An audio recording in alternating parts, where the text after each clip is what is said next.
Good evening, everyone. I welcome you all in today's live session on Bilaria following Dreams More Than Fears. I'm very excited to have all of you here and feel immense pleasure to have such a kind and inspiring personality with us, Dr. Sharmesha Datta Gupta. Welcome, ma'am. All the participants are requested to ask questions in the comment section, and all of them will be addressed at the end of the session. Before we begin, let me tell you something about our organization, Matrei. Her intellect is the light. Matrei is a volunteer program that aims towards the goal of speaking for equal rights of women in society. Nothing more, nothing less. Matrei aspire to help women to become confident and empowered to participate in society and to influence society. And talking about our guest speaker, Ma'am Charmesha.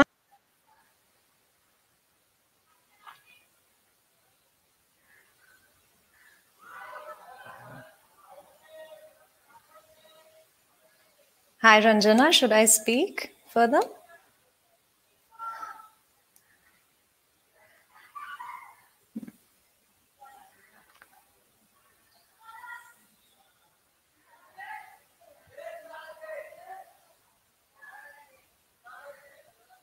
There is a technical issue, ma'am. Ranjana got disconnected.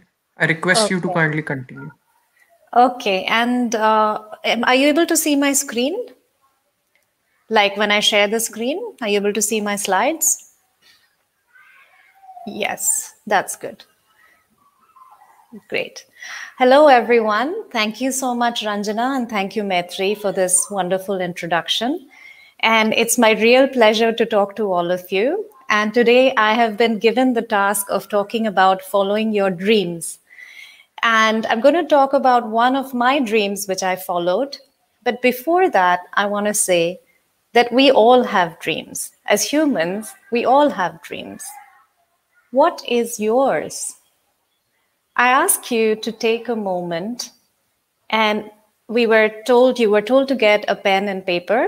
So please jot down one of those dreams that you've either acted upon already, something you're working on, or something that you may not have started working on. So please write it down right now.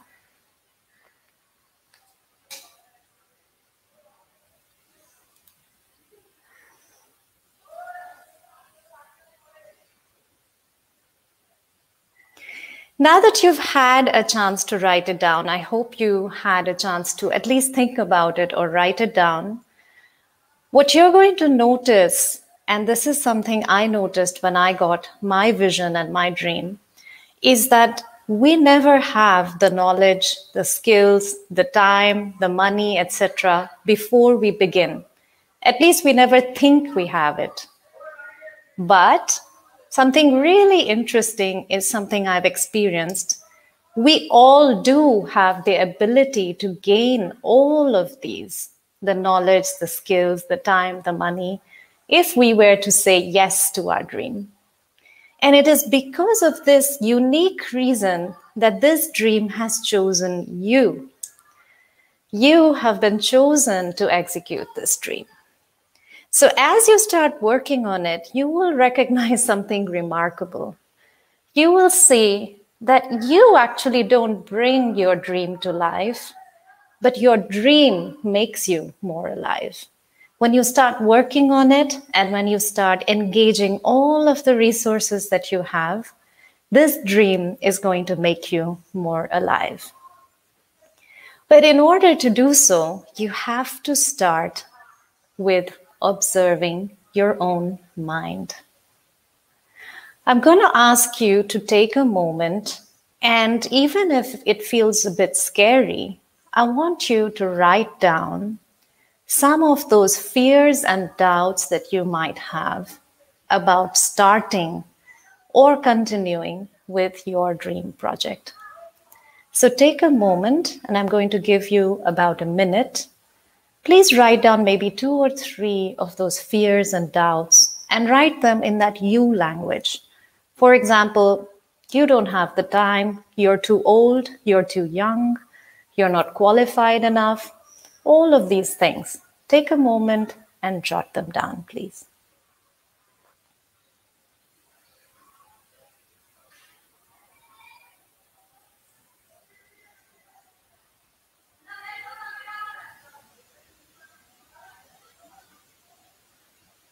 Do keep writing. This is going to be very powerful for you, I promise.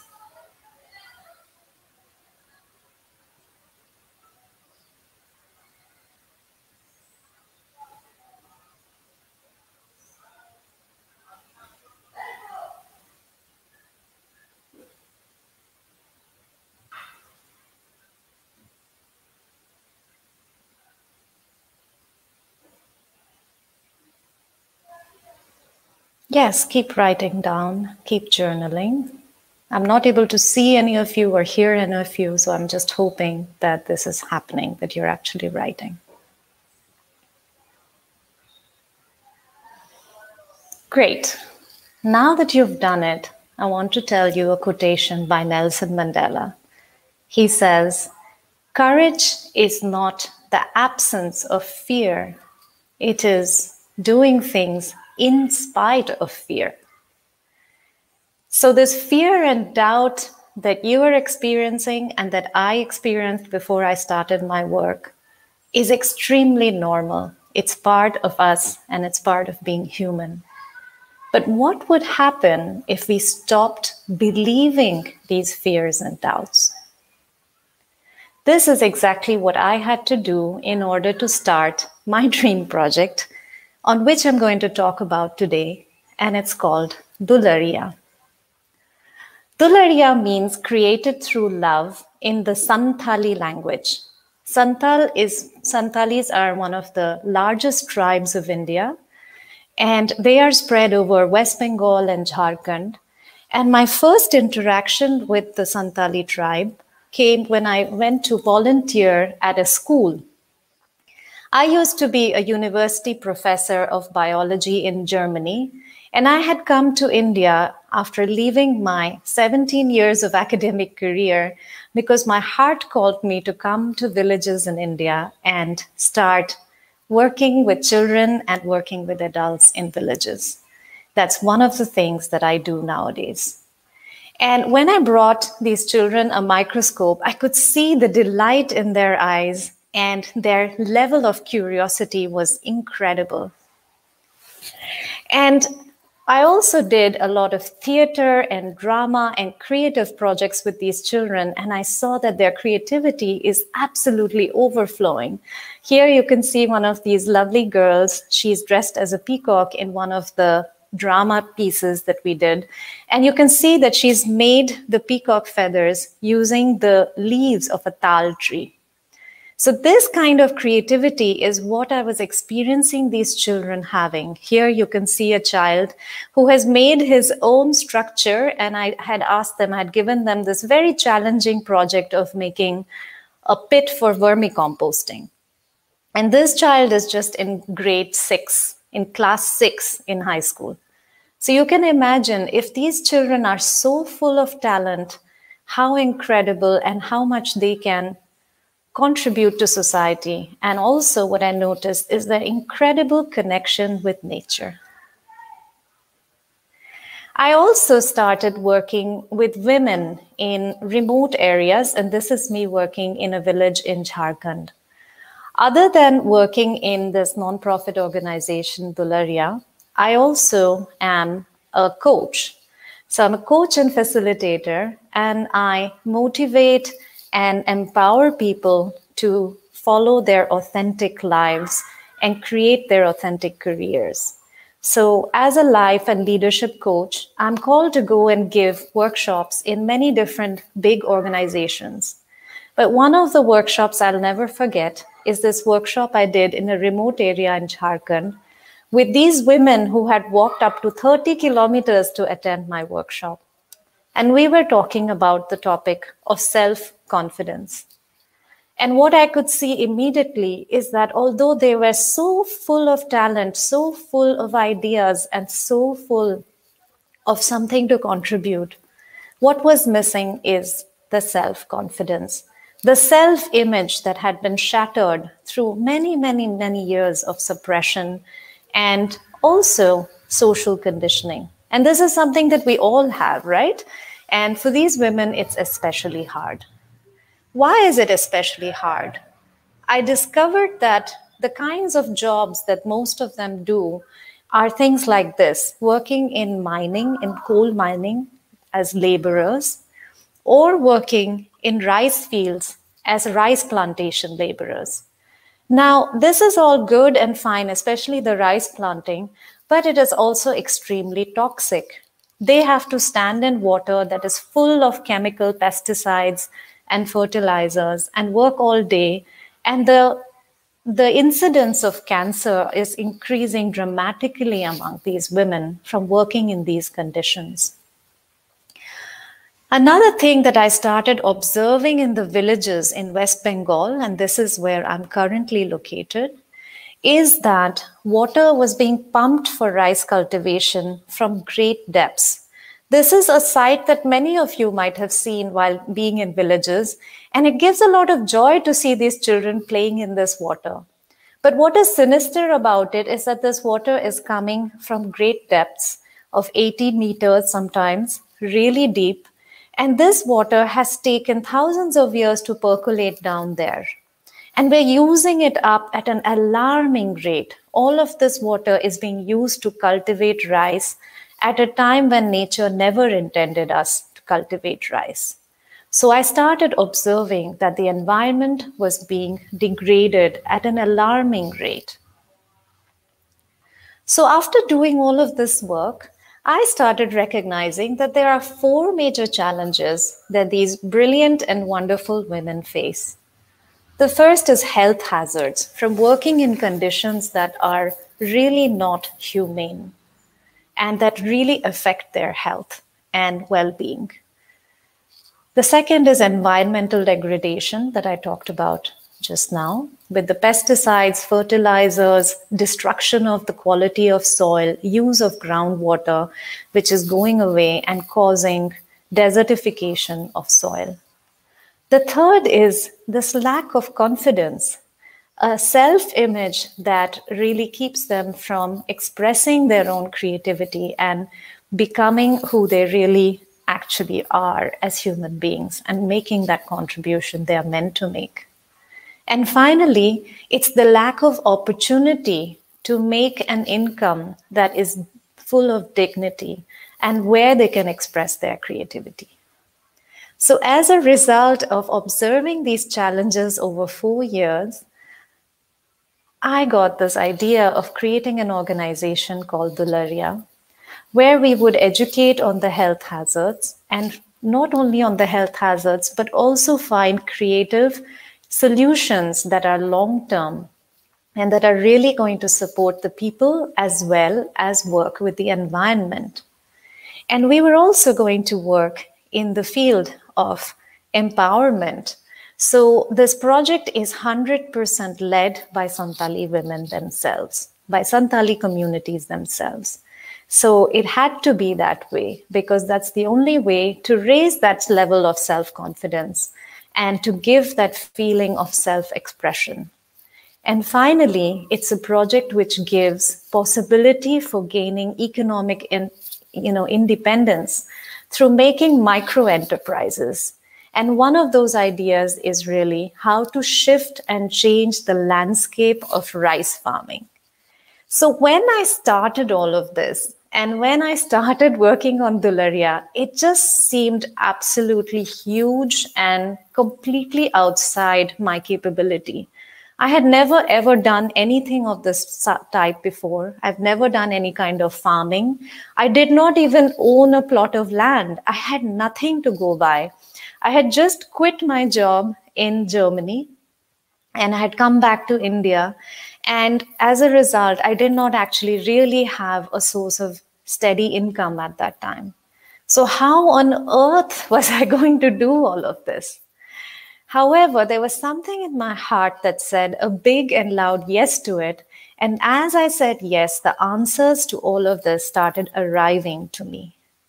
One of the answers that came to me was to go and learn permaculture. I had no idea of permaculture before I got this idea of starting Dularia. But because I realized that there was an alignment with permaculture and also my intuition told me to do so, I went and spent 1 month living in South India in a tent and I learned permaculture in and out. Permaculture literally stands for permanent culture, which means long-term thinking. Permanent, nothing is permanent, right? But at least can we look at nature and see how things are meant to be long-term?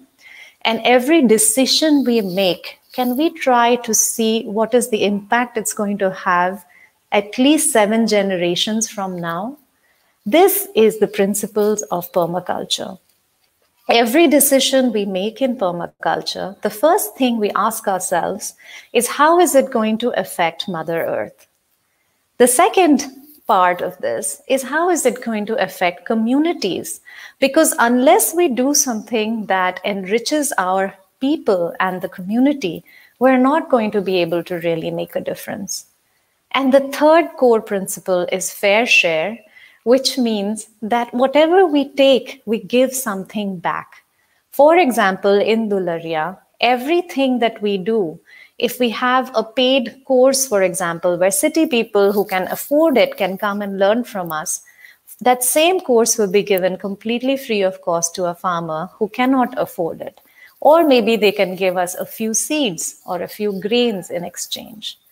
The other example of fair share is that everything we grow, we also let nature take part of it. A part of our land is dedicated just for trees, snakes, birds, frogs, so that we leave them undisturbed. So these are the principles of permaculture that I went and learned. And there are certain very scientific design principles. And based on this, we started working on Dularia. A few miracles started happening as soon as I decided to start. A small core team of us formed. Here you can see me with our leader and manager of Dularia, a brilliant woman called Saraswati, who I'm really, really honored to know. She's a Santal lady. And here is Kodam, who had joined us initially, but eventually she left us because she got married into a village that was quite far away and it was hard for her to commute. And here you can see Trina Boiragi, who is our administrative officer. So all of this happened. These people started getting magnetized to this project from nowhere. I had no idea that these people even existed, but somehow I started meeting all the right people. Another thing that happened, and that is something I'm extremely grateful for. My parents bought me a plot of land. And this plot of land is neighboring. So if you can see these trees on the left side, these trees belong to the school campus where I was volunteering. So right next to the school campus, a plot of land came open. And miraculously, this was the plot of land that my parents bought, and they actually donated it to me and to Dularia. So this is what we had to start with. But as you can see, this plot of land is highly devastated. The soil is completely degraded. This is how I inherited it 2 years ago. The soil was cracked and it was dry and there was nothing growing on this land. For 20 years, this land had been, used and misused for rice cultivation in the conventional way, which means groundwater, salty groundwater had made it even more saline. You had chemical and fertilizers and pesticides used in high quantities that had killed all the life in the soil. So when we started this project, when I started on this, there was not a single earthworm to be found on this entire plot. It was parched and dry. Another miracle was that I managed to meet my co-founder, Yuval Leibovich. Here you can see him standing next to this JCB. Yuval Leibovich is an Israeli guy. So imagine someone came all the way from Israel and I met him at my permaculture course. And he got so inspired by the idea of Dularia that he decided to come and donate 2 months of his precious skills and time to work in Dularia. So here on the left side, you can see the plot and you can see the contour map of the plot. And on the right side, you can see a JCB that's digging. Basically what we did, and this was a brilliant part of Yuval's design, is that we made a kind of riverine system to hold rainwater throughout the land. And the riverine system was made along these contour lines. So basically, the water, when it was flowing into the plot during the heavy monsoon season, here you can see one of our trenches. This is called a swale system, and this is called a bund. And here you can see me with Yuval. And here you can see what the JCB has just done. The soil was completely hard, you can see, and it looks more or less like a desert when we started. The idea of building this riverine trench system was to hold every drop of rainwater that came onto the plot and to slowly percolate it into the land. But one important element was missing, and that was organic matter. And in permaculture, we always say, take what is locally available. You know, just like a bird builds its nest, it doesn't go to China and get a feather from there, and it doesn't go to Russia and gets beads from there. It just uses what is locally abundant and available. So permaculture follows nature and follows these birds and follows these animals. And so basically what we did is we bought a whole bunch of straw. Why did we buy straw? We bought straw because we need organic matter on the soil. Without organic matter, the soil gets hard and dry. But just like on the forest floor, it's always covered with leaves. We always cover our soil with organic matter. And straw, which is widely available all around us because we're surrounded by rice fields, was the easiest choice. So we bought this mountain of straw. You can see us sitting on it. And what we started doing, and this is February of 2018, you can see that the plot is almost like a desert. It's very dry.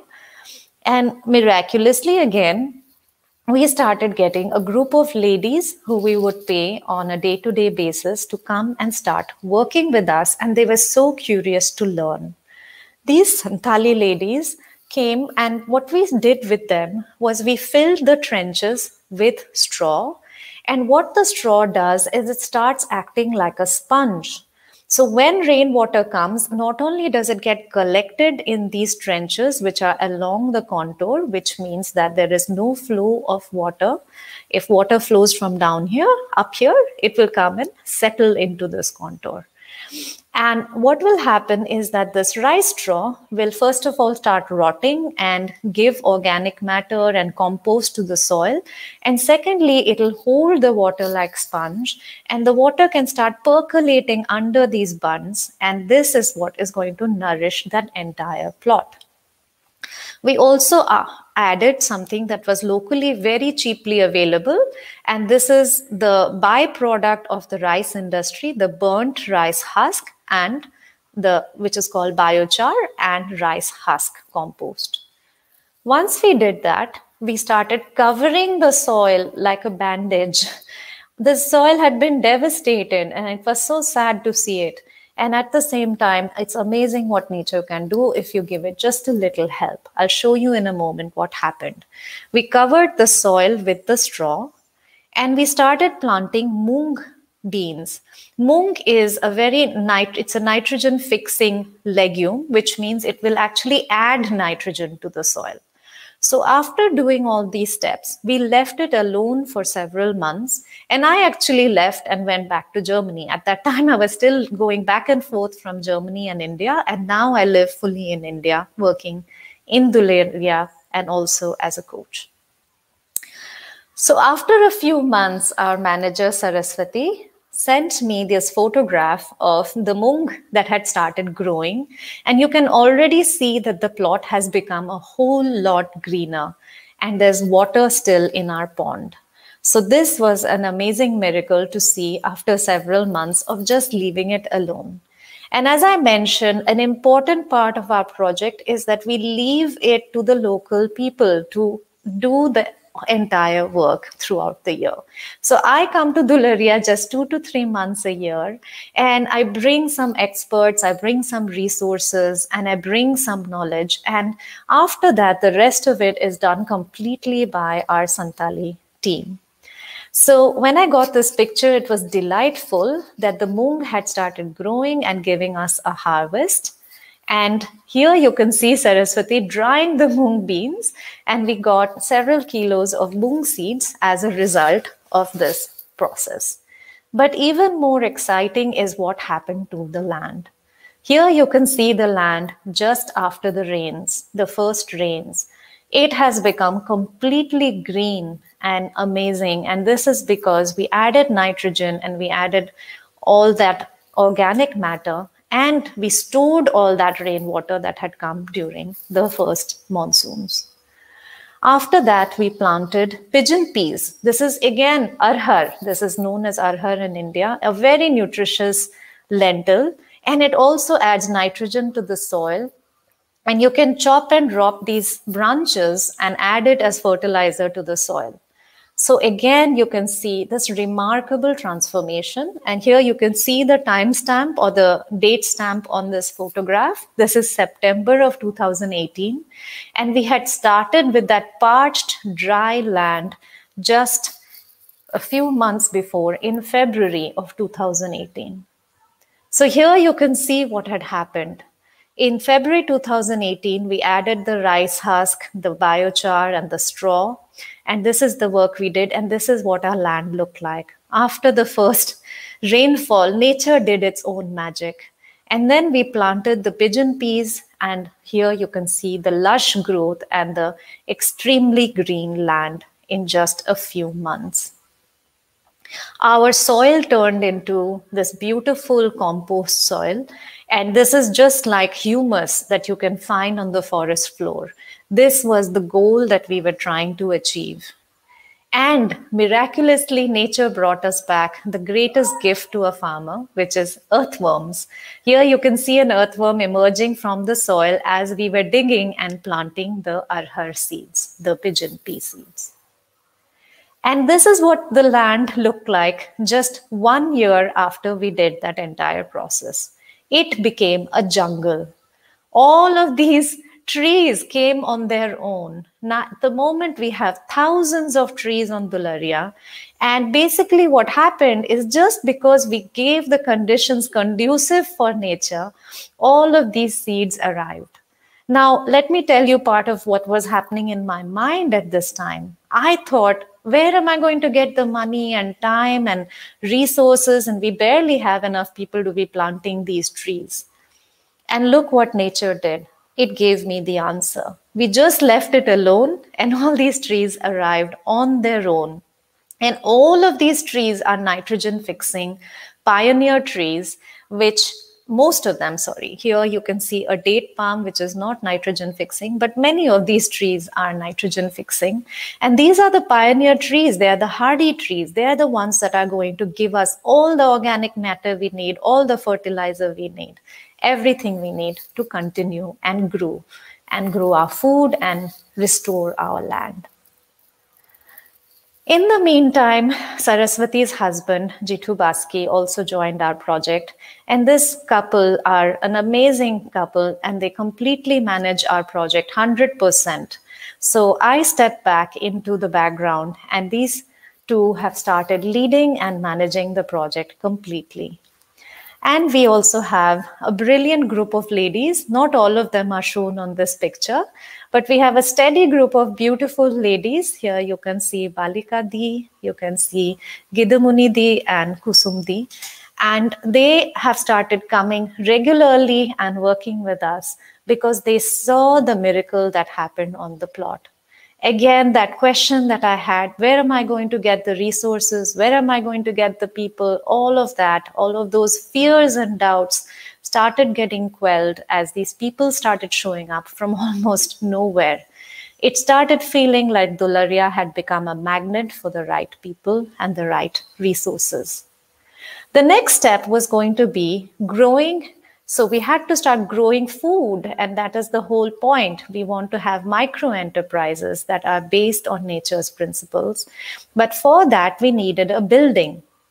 Now, going by Dularia's principles of permaculture, we decided to collaborate with another brilliant woman, Shagun Singh of Gili Mitti. And again, it was just one of those coincidences. I happened to be traveling in Nainital and something told me to look up this project Gili Mitti. I just happened to visit there on a day when they were having a workshop on mud building. And I met Shagun and we clicked. And we decided that she was the one who was going to come and help us make our natural buildings on the plot. And we decided to go with a system called an earth bag building. Here in this photograph, you can see an earth bag building built by Shagun, and this is where she lives. And I will show you how we built ours. The reason we chose earth bag is because it's a type of mud building which you can make with just about any type of soil type. And if you remember, our soil is very, very clay. It's like full of clay. It gets cracked and it gets very dry. So it would have been impossible to make other types of mud buildings directly using our soil. How did we do it? We started marking our plot and we built our, we dug our pie-shaped foundation because we wanted to make a round building. And we made our plinth using something that was really incredible. Now, trust me, I knew nothing about buildings. Never, ever had I ever built a building, and never did I think I was going to build a building. But again, the right knowledge and the right resources just came to us. Here you can see that we are building this entire building without using a drop of cement. Cement is extremely harmful for our environment because it requires us to basically get sand from the riverbeds, and this is absolutely destroying the riverine ecosystems. It also, in the production of cement and concrete, a huge amount of CO2 is released into the atmosphere. So what we decided to do was use a mortar based on surki. Surki is an ancient mortar. If you go to some ancient temples in India that are 400 years old in Bishnupur, for example, in West Bengal, they are made with this kind of mortar. It's nowadays made with crushed bricks, lime, and jaggery. Can you imagine? You actually make a fermented mortar. And so we made our entire foundation and building, the plinth, the base of our building using this mortar. And then the next step was to make an earth bag building. An earth bag building is literally made with bags full of earth that are directly taken, the soil is taken directly from our plot. And these bags, in our case, because we are really committed and dedicated to the environment, we decided to use recycled cement bags that were being burnt or discarded by the local construction teams. So we collected these bags that were being, otherwise thrown away or burned, and we started filling them with mud from our plot. And then you have to tamp them into bricks, and this is what the wall looks like. Now, when you see this building later on, you will not even guess that these bags are inside. But this is what it looked like when we were constructing. And we also hired local artisans to make the roof system of our building. And this was amazing again. Again, it was a leap of faith for me. I had never done any kind of construction. I had never had an idea that anything like this could be created in what amount of time, or whether I would have the funds or anything of that sort. And trust me, most of the funds come to this project from my own income, which is from my coaching practice. And now we have started getting donations from really generous donors who, again, just miraculously came into my life. So some of our biggest donors are people I have just met by chance and who just met me, heard the idea, and fell for it and started donating because they trusted in it. And this, again, answered one of those fears and doubts. Where are the resources going to come from? So here you can see the building. It's coming up with the mud bags, so mud-filled bags, and they are tamped in order to make these bricks. And this brilliant roof was built by the local artisans. All of this was managed by our manager, Jithu Baski. Here you can see Balikadi. She is doing what she is great at, which is mud plastering. So the bags had to be plastered with mud, just like the traditional Santali buildings. And since she knows this from in and out, probably from when she was a child, it was easy for her to try and test different kinds of mud plaster. And so we found out which one was the best one for our bags. This is what the building looked like just a month or so into construction. It was almost fully plastered with mud and this beautiful chala roof, which is a vernacular art that is dying completely in West Bengal. And one of the reasons it's dying is because the rice straw is no longer available. This rice straw used to be widely available and used for making extremely well thermally insulated buildings that are eco-friendly and also very friendly for human beings. If you've ever slept in a mud building with a rice straw roof, you will know what an amazing difference it makes. You will never need an air conditioner or even a fan in one of these buildings.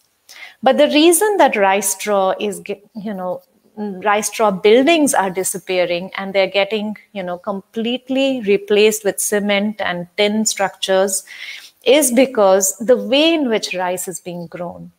Nowadays, we only grow mostly this hybrid variety of rice, and it is sprayed with a lot of chemical pesticides, which weakens the straw.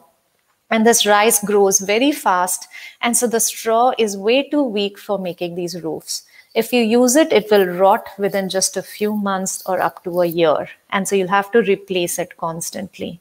So one needs organic rice straw to make this roof. So in Dularia, everything is interconnected. And if you remember, we talked about enterprise and health hazards. And how do we find a solution to that? The greatest solution to that was going to be rice farming. But let me show you first the finished structure of our building and how beautiful it looks with the setting sun. And this is what our structure looks like right now. And this is going to be a home for our manager couple. It's going to be a storage area. It's going to be a workshop and meeting place. And knowing the Santal tribal people, they will make the best out of whatever they get because they know how to live with minimal resources. The next step in Dularia, and here you can see our mud structure in the background, was going to be rice farming. We really tried our best to find oxes for doing the plowing because in permaculture, we really believe that the less we disturb the soil, the better. But oxes are also dying out in villages. So the best we could do was to get a hand tractor, which is much, much better than big tractors because it doesn't disrupt the soil completely. We did our entire rice cultivation, and this happened during COVID time. So I was not anywhere nearby. I was far away living in my apartment in Rishikesh. And this manager couple, they just took it in their own hands, made the decision to do the rice farming. And I think this is the greatest success of our project, is that the local people, the Santali community, feel empowered and ready to implement their own ideas. And we decided to grow a variety of rice that is an old variety. It's a very fragrant variety called Gobindo Bhog rice. We basically use the rainwater from our trench system. We just made a little cut in the trench system, and all of this rainwater was already available on the plot. We did not add any manure. We did not even add cow dung. The entire fertilization of the plot came basically from the rotten organic matter, the composted organic matter on our plot itself. And this is what we decided to do, was to plant Gobindo Bhog rice. It is an older and traditional variety of rice. It's highly nutritious, highly fragrant, and again, it's dying out. And this variety of rice actually requires much less water than the hybrid varieties. So it is actually more hardy. It gives hardy straw that can be used for natural buildings. And it's completely non-toxic because you can see it was grown completely organically. And we did not even have to add any kind of organic fertilizer to our plot to grow it. And in this photograph, I hope you can also see the little jungle that Dularia has become. If you remember what the plot looked like in the beginning, this is an amazing miracle. These are our ladies who were planting the rice. On the right side, you can see Saraswati Vaski, our wonderful leader of the project, a Santhali lady, and along with her cousin sister planting the rice. Finally, the rice was ready to be harvested and I was back. I could travel finally after COVID restrictions and come back and see this miracle in front of my eyes. And this harvested rice was then threshed using very traditional methods. We did not use any machines because that actually destroys the rice. And we separated the husk. And again, you can see Balika Di, who was there with us right from the beginning of the project. So these women have also stuck around with us now for 2 years. So on top of this photograph, you can see what we started with. I started in February of 2018 on this parched, dry land at the top.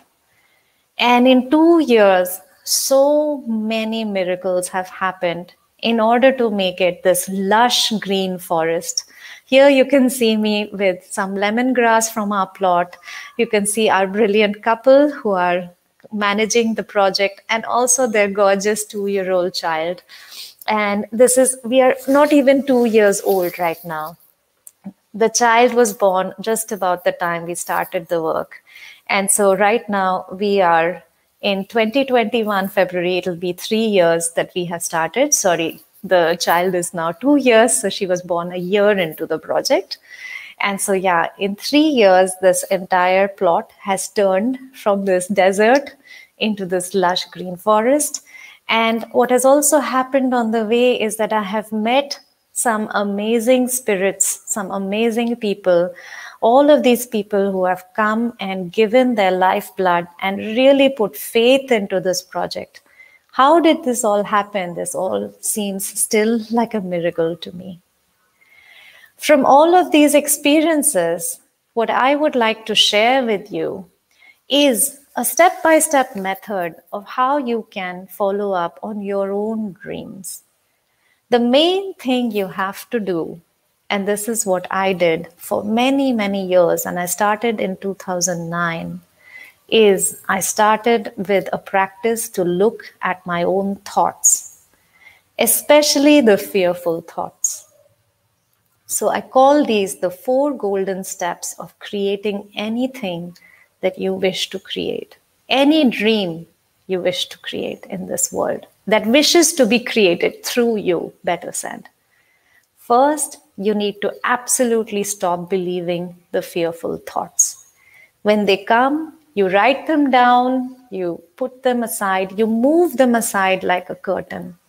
You will always have fear. The more you do these things, the more fear you will have, because this is just how the human brain functions. Whenever we are faced with uncertainty, we get triggered by uncertainty and a huge amount of fear gets created in our monkey minds. And what we have to do when we want to make progress is we simply need to stop believing our fears. This is the very first thing we have to do. It's not something you have to do in the outer world. You have to start with yourself. Once you start quietening your fears, you're going to get something remarkable. That is your intuition. Your intuition will be like a silent voice of guidance that will always tell you what the next step is. You need to start trusting your intuition. The more action you take trusting your intuition and after stopping to believe your fears, the more faith you will gain. The third of these golden steps is always take small, consistent action. Just like when you're riding a bicycle, if you go too fast, you might fall. But if you go too slow, you're going to fall as well. You need to keep moving in small, consistent steps, humble steps. After you take the step, take a step back, let it go for some time. Let your project go. Let it be for some time. See how it evolves. See how nature, see how other sources in the universe, how they start working and helping you, rather than thinking that you are the constant doer and you have to do everything alone. Trust me, if you have this level of a little bit of detachment, a little bit of equanimity, actually a lot of equanimity, then a lot of things will fall into place in ways that you never could have believed. And finally, what you'll have to do in order to create anything of any dimension is you have to always take great care of your personal well-being. You have to remember that you are the chosen vessel. Imagine you're a vessel, and through you, you're like an instrument. You're like a flute being played. That flute has to always be clean. It has to be taken great care of. If the flute gets clogged and dirty, then you cannot play this flute. So you are the instrument. You need to take care of especially your finances, your health, your well-being, your relationships. And as you work on those, you build this really strong foundation. And from this foundation, you can continually start, take these small, consistent action. And trust me, in 2 years, if I was able to go from a parched plot and just an idea to what we have created today in Dularia, so can you. Thank you so much. With this, I'm going to end my talk and I'm going to open it up for questions.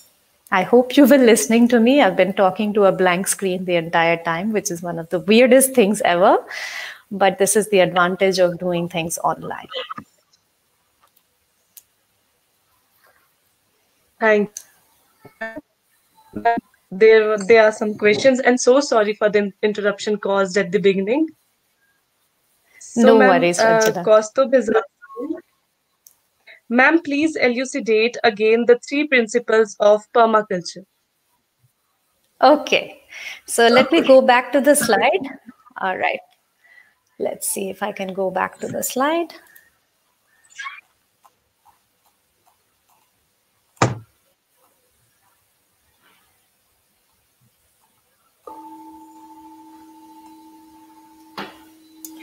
Okay, so actually, Kaustubh, these are the core values of permaculture. There are several principles that you can see on this slide. There are 12 principles, and we have applied several of these in Dularia. But the 3 in the center are the core values. The first value is we have to always ask ourselves, what action we are taking, how is it affecting Earth? For example, when we build a building, we can of course make a cement building because it'll be a lot faster for us to do that, trust me, and also cheaper perhaps. But it's not going to leave that impression on Earth that we wish to leave. It will actually leave a harmful impression. So every choice we make, we always ask ourselves, how can we care for Earth? How can we care for the people so that we use non-toxic materials? We teach them something new, they get empowered. And the fair share part of it, I explained earlier. Fair share basically means that whatever you have gained as a result of your work, you need to share it with others. Fair share is an example of what I'm doing today, for example. All of this knowledge would be nothing if I was not able to speak to all of you and share my experiences with all of you.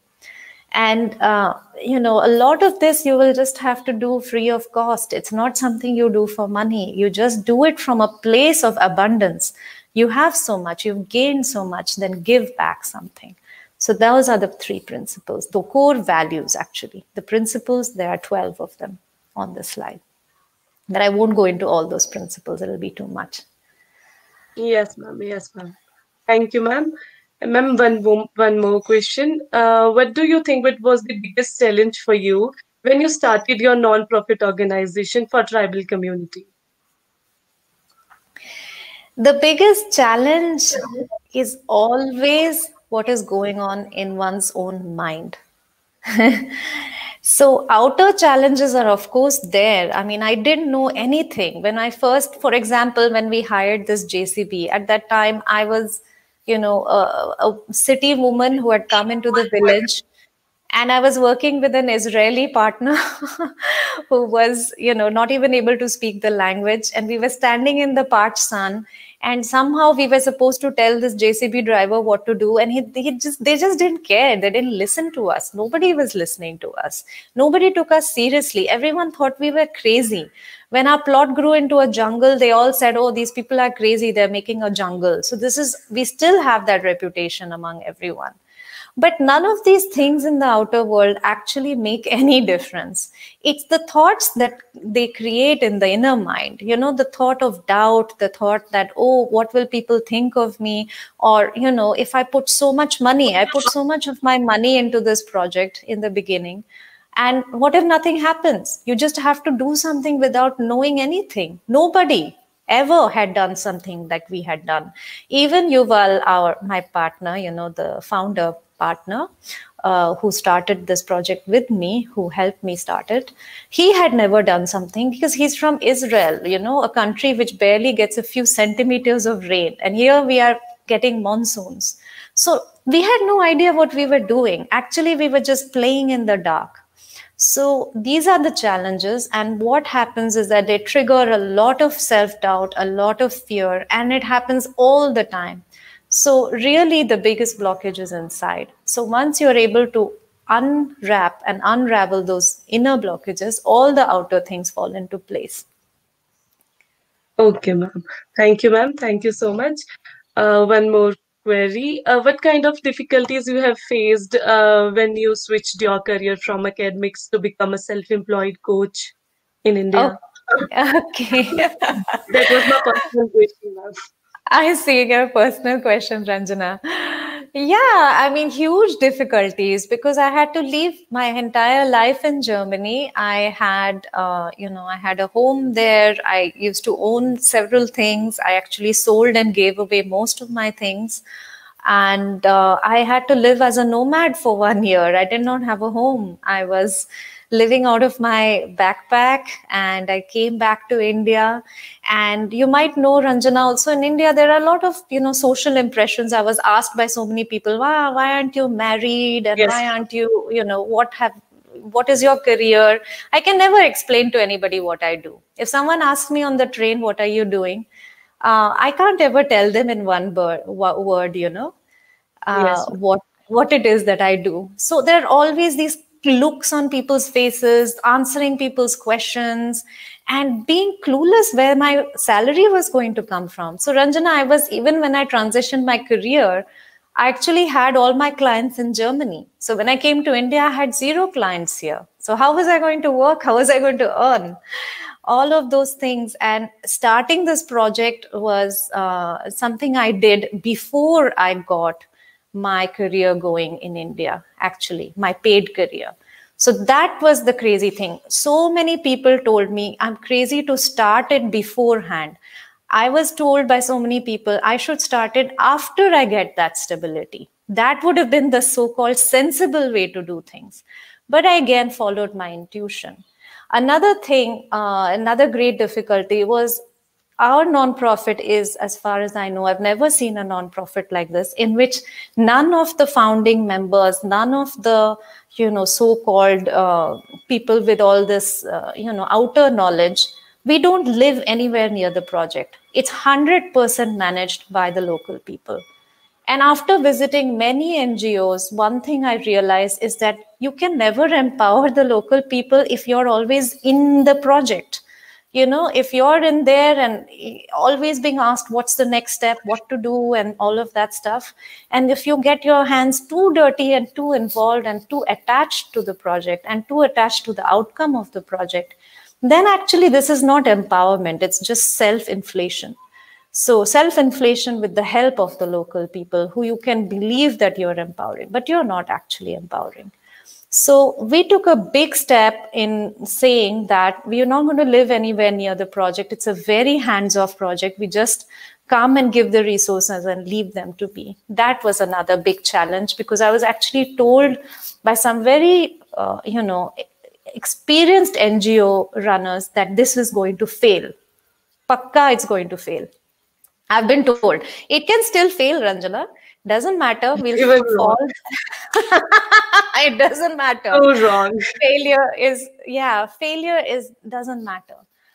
What matters is the effort and the learning. So you cannot Definitely. fail. You cannot fail.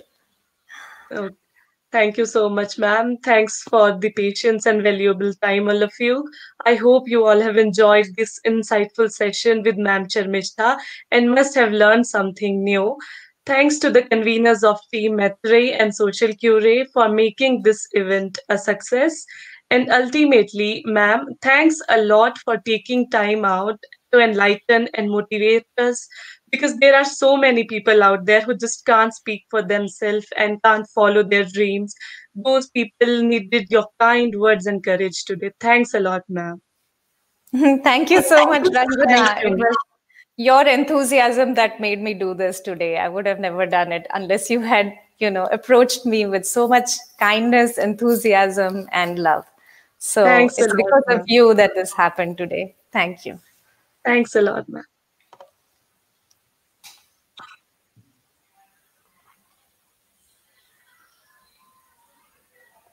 So, audience, if you care for cause on which we are working, we are requesting you to join our team, Social Cure and Team Matre.